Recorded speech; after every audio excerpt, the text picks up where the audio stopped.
Hi, I'm David Band with SoonerPolitics, and we're talking with Josh Wagner of Tomahawk Strategies, a campaign consulting firm. And we're going to finish this up with a talk about what not to do as a candidate, particularly in messaging. I'm thinking, Josh, about what I need to do to connect with the base on the right in the primary and get that primary win. But how to do it without destroying your opportunity to build that general election coalition. Sure. On the, which includes people in the middle.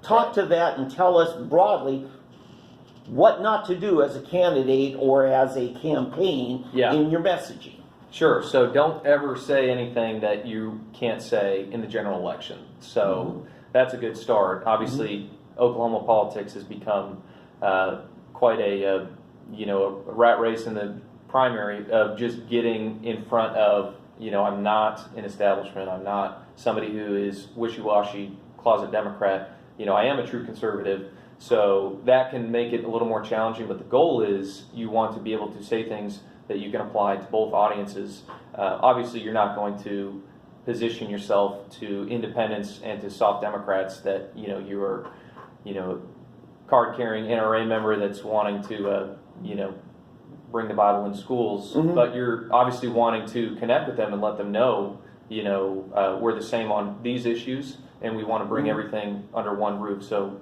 the goal is to, when you get to the general, you just got to be mindful that, you are not appealing to one audience, you're appealing to all audiences. And so saying a message that's unifying, that can connect everyone together is going to be important. But I'll tell you, there's like I said earlier, there's the saying in politics is it's not what you don't say that can kill you, it's what you say, often or not. So being mindful of how you communicate. Again, being on message is so important.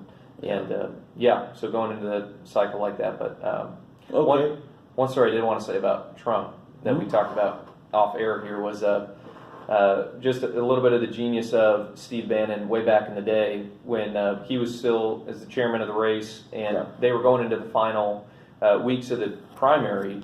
They were seeing, obviously, polling showing they were way down in Michigan, Wisconsin, Pennsylvania. These areas were no hopes for Trump. And so what Bannon did is he did a massive television buy into the Minnesota markets that, Clinton and all these people are saying, these guys are idiots. Why are they doing that? We're about to put all our resources behind Arizona. Okay, now the biggest metro area in Minnesota, the Twin Cities, Minneapolis, St. Paul, is only 30 minutes from Hudson, Wisconsin, right? Exactly. So set that up. Yeah, and that was the genius of it. Bannon, because he came from a media background on these ad buys, knew that if he puts a massive ad buy in those areas, they're actually going to be broadcast as well in Wisconsin.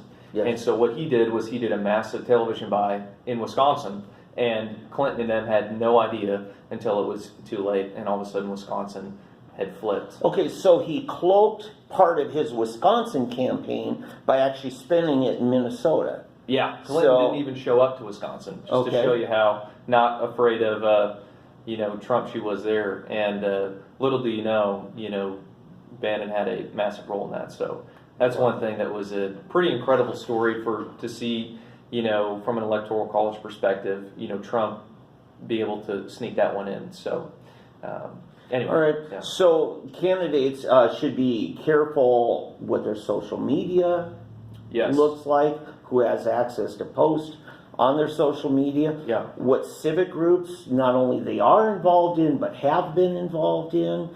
These are all things that actually they should be looking at years before announcing for a candidate. And when you're a candidate, you generally don't want to get into any arguments on Facebook. It seems like it's pretty black and white, but candidates for whatever reason do it, and there's just nothing to gain from it.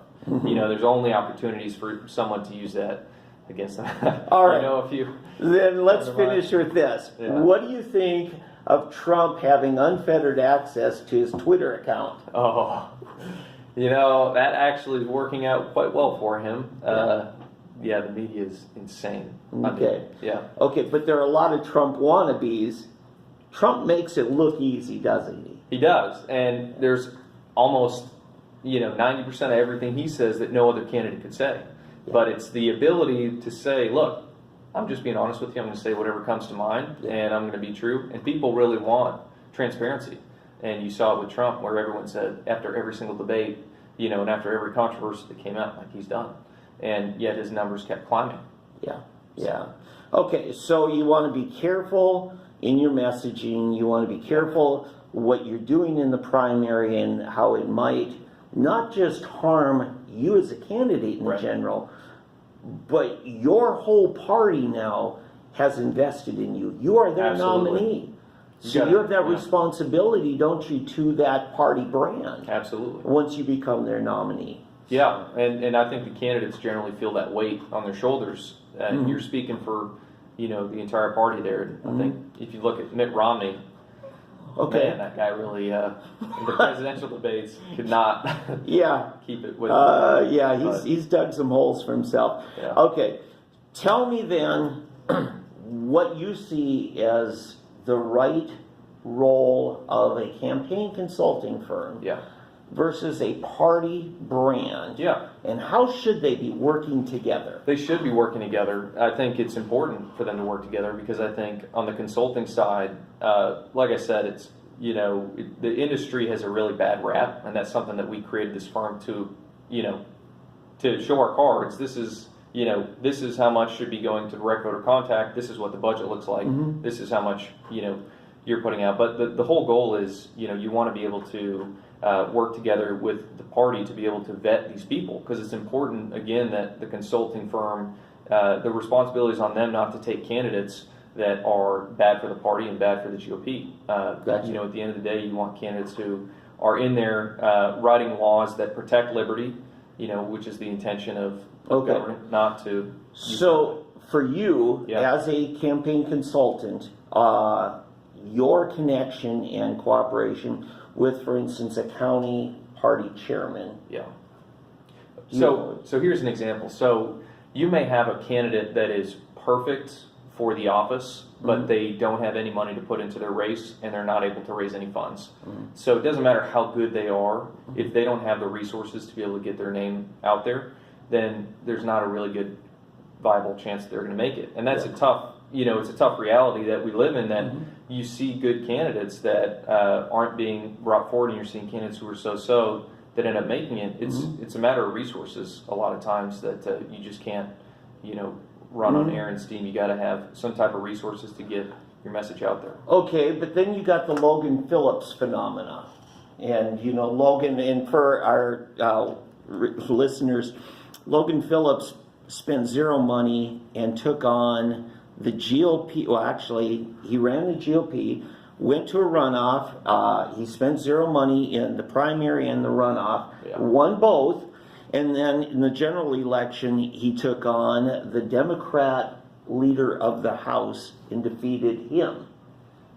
And it's really a phenomenon. Yeah. No, it's interesting though. I mean, you can have some very rare things happen, but in general, especially when you're going after, for instance, House District or State Senate District 37 that's coming up. Yeah. We have a really solid candidate, conservative businessman for that one, and we've heard of other people getting in the ring, and you need to have the resources to be able to stage a strong campaign that's going to get through the primary and the general. Yeah. Because the worst thing that could happen is we have Freeman in there and doing all kinds of things. Misrepresenting our people. Okay, now there's one Senate race over in Oklahoma City. I think it was the one vacated by David Holt when he became mayor, that the Democrat candidate raised something like $250,000 on that. It's wild. So, so in some races, money talks. Right. In some other races, not as loud, right? I will say we typically, it's kind of a sad thing, but we typically will find ourselves being outspent by opponents in these races because we don't always go with incumbents. We like to find fresh blood, people who have a compelling reason to serve their district.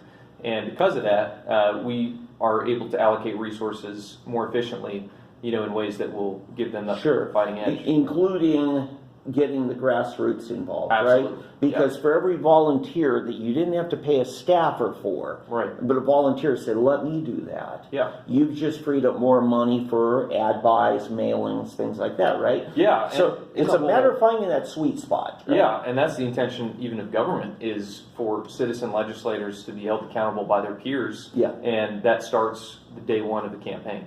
Gotcha. All right. Well, it's been a good series of talks, and I've been with Josh Wagner, one of the co-founders of Tomahawk Strategies. You may have seen in the background earlier in the series of John Fritz, who's the other founding partner, and they've been very involved in the most of the last decade. Yeah. You've also worked for some other firms, and you've been involved in special elections, statewide races, very municipal races. Over 150 in total. So we've been pretty involved locally all the way up to presidential in this last cycle with John helping on the Trump campaign. Gotcha. Okay. Yeah. Thanks so much. I'm David Benn with SoonerPolitics. You've been a part of this special conversation. Hope to talk to you later down the road.